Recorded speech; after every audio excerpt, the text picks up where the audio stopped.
கொஞ்சம் நம்ம ஷேப் பண்ணணும். எப்படி பண்ணணும்? இந்த இடத்துல நம்ம ஹேர் வந்து விடலாம். இப்படி நம்ம விடுவோம் இந்த மாதிரி.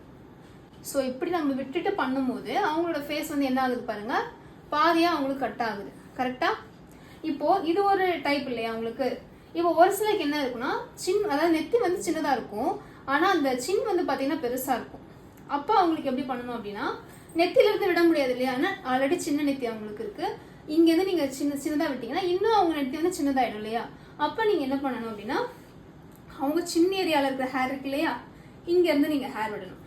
இப்படி இல்லை, இப்படி அவங்க சின்ன ஏரியா கிட்ட இருந்து கரெக்டாக இந்த ஐப்ரோ இருக்கு இல்லையா, இந்த ஐப்ரோ கிட்ட இருந்து நம்ம ஹேர் லைட்டாக விடணும். ஸோ தட் உங்களுக்கு என்ன ஆகும்னா அவங்க சின்ன ஏரியா லைட்டாக கட் ஆகும். புரியுதா? அதே மாதிரி கொஞ்சம் ஃபேஸ் பெருசாக இருக்கு அப்படின்றவங்களுக்கு நம்ம புல்லிங்ஸ் கூட வந்து ரொம்ப மினிமலாக தான் வைக்கணுமே. ஓகேவா? ஃப்ரண்ட் வேரியேஷன் வந்து ரொம்ப அப்படியே பார்க்க ரொம்ப அப்படியே கிராண்டாக வைக்கிறது, இல்லை வந்து அவங்க ஃபேஸ்க்கே செட் ஆகாத மாதிரி பண்ணுறது, அந்த மாதிரி பண்ணக்கூடாது. ஓகேவா? டபுள் சைடு அவங்களுக்கு எடுக்கிறத விட மொத்தமாக அவங்களுக்கு எடுத்து வரணும் நல்லாயிருக்கும். ஓகேவா? ஸோ மொத்தமாக எடுத்து வரும்போது அவங்க ஃபேஸ் வந்து கொஞ்சம் சின்னதாக காமிக்கும். இப்போ இவங்களோட ஃபேஸ் கொஞ்சம் பெருசாக இருக்குது அப்படின்னும் போது நம்ம வந்து இந்த மாதிரி ஒரு பஃப் எடுக்கணும்னு வச்சுக்கோங்களேன். இந்த மாதிரி ஒரு பஃப் எடுக்கிறோம். இப்படி எடுக்கிறோம். இந்த சைடு நான் பஃப் எடுக்கிறேன் நான் இப்படி.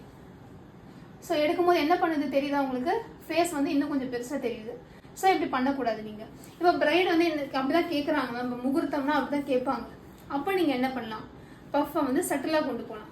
ஃபார் எக்ஸாம்பிள் இப்படி இருக்குது ஃபேஸு. ஓகேவா? இப்போ நான் இங்கே ஒரு பஃப் வச்சுருக்கேன். பஃப்பை வந்து இவ்வளோ பெருசாக கொண்டு போவாங்க, பெருசாக கொண்டு போய் அவங்க ஃபேஸை வந்து காமிப்பாங்க. அப்படி பண்ணக்கூடாது. சட்டிலாக கொண்டு போங்க. சரியா? இல்லாட்டி இதை பாருங்க, இப்படியே சுருட்டிட்டேன் நான். சுருட்டிட்டு லைட்டாக கொண்டு போகிறோம். அவங்க கேட்ட ஹேர் ஸ்டைல் பண்ண மாதிரியும் இருக்கும், செட் ஆகாத நம்ம பண்ண மாதிரியும் இருக்கும். ஓகேவா? இப்போ இதுவே சின்ன நெத்தியா இருக்கு அப்படின்னா என்ன பண்ணுவீங்க? சின்ன நெத்திக்கு எப்பவுமே வந்து கோ ஃபார் ஸ்ட்ரெயிட் பார்ட்டிஷன். ஓகேவா? ஃபுல் பஃப் கூட நம்ம எப்படி வைக்கணும் அப்படின்னா ரொம்ப பெருசாக வைக்காம சட்டிலாக வைக்கணும்.